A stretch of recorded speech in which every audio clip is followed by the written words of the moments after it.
Good morning. ఏది confidence, ఏది over confidence? దీన్ని ఎలా నిర్ణయించాలి?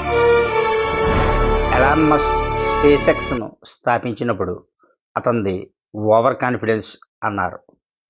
అంతరిక్షంలో పని అయిపోగానే తిరిగి భూమికి తిరిగొచ్చే స్పేస్ షిప్ను ఆవిష్కరిస్తానని ప్రకటించినప్పుడు కూడా వెక్కిరించారు. అయినా మస్క్ సాధించి చూపాడు, తన సత్తా చాటాడు. అది అతని కాన్ఫిడెన్స్ స్థాయి. కారణం ఏదైనా కావచ్చు. ఉక్రెయిన్ అనే సాధారణ దేశం అగ్రరాజ్యమైన రష్యాకి ఎదురొడ్డి నిలిచినప్పుడు ప్రపంచానికి ఆ చర్య ఓవర్ కాన్ఫిడెన్స్లా కనిపించింది. కానీ కాలం గడుస్తున్న కొద్దీ, యుద్ధ తీవ్రత పెరుగుతున్న కొద్దీ ఉక్రెయిన్ కాన్ఫిడెన్స్ ఏపాటిదో అర్థమైంది. అసలు ఓవర్ కాన్ఫిడెన్స్ అంటే అచ్చంగా ఓ మానసిక స్థితి. ఉన్న బలాన్ని అతిగా ఊహించుకోవటం, లేని శక్తుల్ని ఆపాదించుకోవటం, మన నియంత్రణలో లేని విషయాలను కూడా కంటి చూపుతో అదుపు చేయగలమని గుడ్డిగా నమ్మేయడం. ఓవర్ కాన్ఫిడెన్స్ అనేది వ్యక్తుల ప్రాథమిక లక్షణం.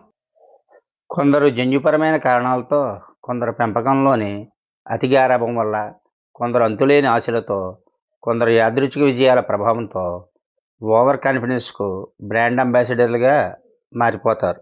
అలా అని వాళ్ళను చులకనగా చూడలేం. ఆత్మవిశ్వాసాన్ని అంకెల్లో కనుక కొలిస్తే ఒక వ్యక్తికి 100కి 30 మార్కులు వచ్చాయని అనుకుందాం. కానీ తనకు తాను 90 మార్కులు వేసుకున్నాడంటే అతనిలో -60 మార్కుల మేర ఓవర్ కాన్ఫిడెన్స్ ఉన్నట్లే. అలుపెరగని శ్రమతో తన స్కోరు పెంచుకోగలిగితే, 100కి 90 మార్కులు సాధించగలిగితే తన మీద తనకున్న అతి నమ్మకం కాస్త పక్కా కాన్ఫిడెన్స్గా మారిపోతుంది. కొందరు నిజంగానే ఆ అగాధాన్ని పూర్తి చేసుకుని తామేమిటో నిరూపించుకుంటారు. మరికొందరు ఆ ప్రయత్నాన్ని మధ్యలోనే వదిలేస్తారు. వారిని ఆరంభశూరులని అంటాం. ఇంకొందరు ఆ భ్రమలోనే ఉండిపోయి జీవితాన్ని ముగిస్తారు. ప్రతి మనిషిలోనూ ఎంతో కొంత ఓవర్ కాన్ఫిడెన్స్ మనకు కాన్ఫిడెన్స్లా కనిపిస్తుంది. ఇతరుల కాన్ఫిడెన్స్ మాత్రం ఓవర్ కాన్ఫిడెన్స్లా అనిపిస్తుంది. ఓవర్ కాన్ఫిడెన్స్ను మనసు చేసే మ్యాజిక్గా చెబుతారు సైకాలజిస్టులు. మనలో ఆశావాదాన్ని నింపడానికి ఇలాంటి చిట్కాలు ప్రయోగిస్తుందంటారు. కాకపోతే అది చాలాసార్లు గురి తప్పుతుంది. కానీ కాలం గడిచే కొద్దీ, అనుభవాలు పెరిగే కొద్దీ మనిషిలో ఆత్మవిశ్వాస స్థాయిలోనూ మార్పులు చోటు చేసుకుంటాయి. ఎవరు ఎల్లకాలము కాన్ఫిడెన్స్తో ఉండలేరు. సర్వకాల సర్వావస్థలోనూ ఓవర్ కాన్ఫిడెన్స్తో వ్యవహరించలేరు. ఎంతటి వారైనా ఏదో ఓ సందర్భంలో లో కాన్ఫిడెన్స్ ఊబిలో చిక్కుకుపోతారు. మనలో 3 రకాల వ్యక్తులు ఉంటారు. 1, కాన్ఫిడెన్స్తో ఉన్నత స్థాయికి చేరుకుని ఆ విజయ గర్వం తలకెక్కి పోయాక ఓవర్ కాన్ఫిడెన్స్తో విర్రవీగేవారు. 2, ఓవర్ కాన్ఫిడెన్స్తో బరిలోకి దిగినా పరిస్థితుల్ని బేరీజు వేసుకుని, పరిమితులను అర్థం చేసుకుని, తమకు తాము సానబెట్టుకుని కాన్ఫిడెన్స్తో స్థిరమైన విజయాలు సాధించేవారు. 3, ఓవర్ కాన్ఫిడెన్స్తో మహావేగంగా దూసుకొచ్చి అంతే వేగంగా కనుమరుగైపోయేవారు. కొన్ని జీవితాలు చాలా ఆశ్చర్యకరంగా అనిపిస్తాయి. యథాలాపంగా చేసిన ఓ ప్రయత్నం అనూహ్యమైన ఫలితాలను అందిస్తుంది. రాత్రికి రాత్రే అగ్రస్థానానికి చేరుస్తుంది. దీంతో తమ ప్రతిభకు ఆ గెలుపే సాక్ష్యమని ప్రచారం చేస్తారు. అమ్ముల పొదిలో ఇంకా అనేక అస్త్రాలు ఉన్నాయని చెబుతారు. ఆ కాకతీయుల విజయం స్థిమితంగా ఉండనిది. తాము పట్టిన కుందేలకు 3 కాళ్ళని నమ్ముతారు. ఏదో ఓ దశలో మూర్ఖపు నిర్ణయాలు వికటించి బొక్కబోర్లా పడిపోతారు. మానసిక పరిభాషలో అది ఫాల్స్ ఎవిడెన్స్ అంటారు. తాము ఏం చేసినా చెల్లుబాటు అవుతుందనే భ్రమలో వ్యవస్థల్ని భ్రట్టుపట్టించేవారు ఉన్నారు.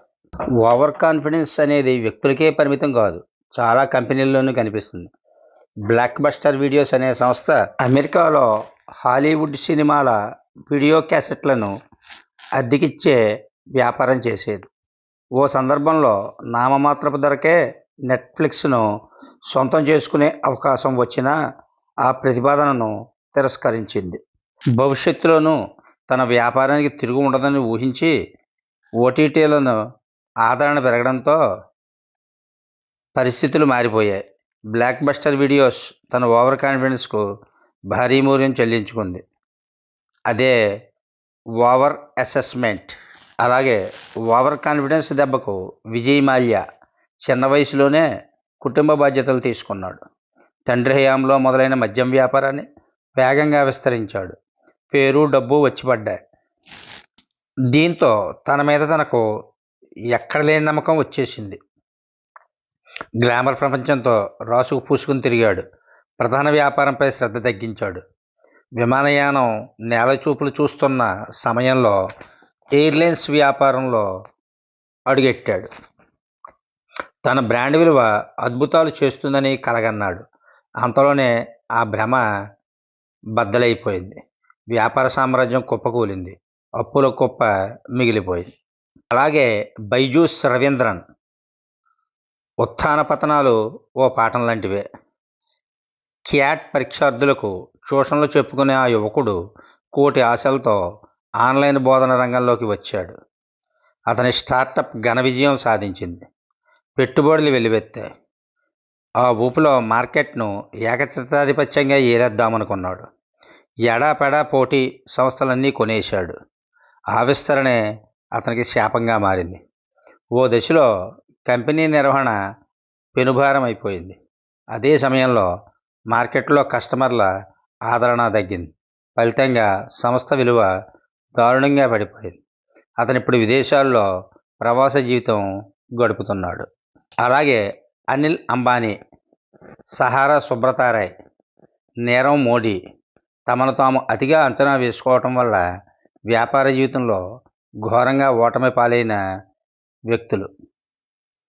Beyond doubt, over confidence and what it means for modern society పుస్తకంలో రచయిత వివేక్ నిత్యానంద అప్పట్లో ఓ జాతీయ పార్టీకి ఇచ్చిన భారతదేశం వెలిగిపోతోంది నినాదాన్ని రాజకీయాల్లో ఓవర్ కాన్ఫిడెన్స్కు ఉదాహరణగా చెబుతారు. క్షేత్రస్థాయిలో పరిస్థితులు అందుకు భిన్నంగా ఉండడంతో జనం ఆ నినాదాన్ని ఆమోదించలేదు, ఆ పార్టీని గెలిపించలేదు అని విశ్లేషించాడు. తదుపరి కాలంలో ఆ పార్టీ ప్రచార వ్యూహాన్ని మార్చుకుని ప్రభంజనాలు సృష్టించింది. వ్యక్తులకైనా సంస్థలకైనా ప్రకృతి సెకండ్ ఛాన్స్ ఇచ్చి తీరుతుంది. నిరూపించుకుంటారా, నిరసపడిపోతారా అనేది వాళ్ళ ఇష్టం.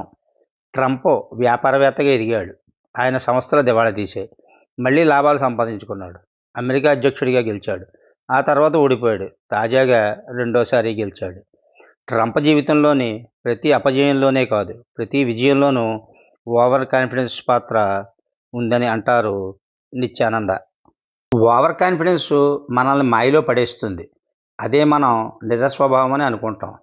ఆ మత్తులో ఊగిపోతాం. మన మీద మనకు మితిమీరిన నమ్మకం ఉన్నప్పుడు ఎదుటి మనిషిని ఓ పట్టాన నమ్మం.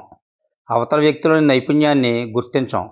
అనుభవజ్ఞుల సలహాలు ఆమోదించం. మార్పుకు స్వాగతించలేం. విమర్శించేవారిని, ప్రశ్నించేవారిని అసలు దగ్గరకే రానివ్వం.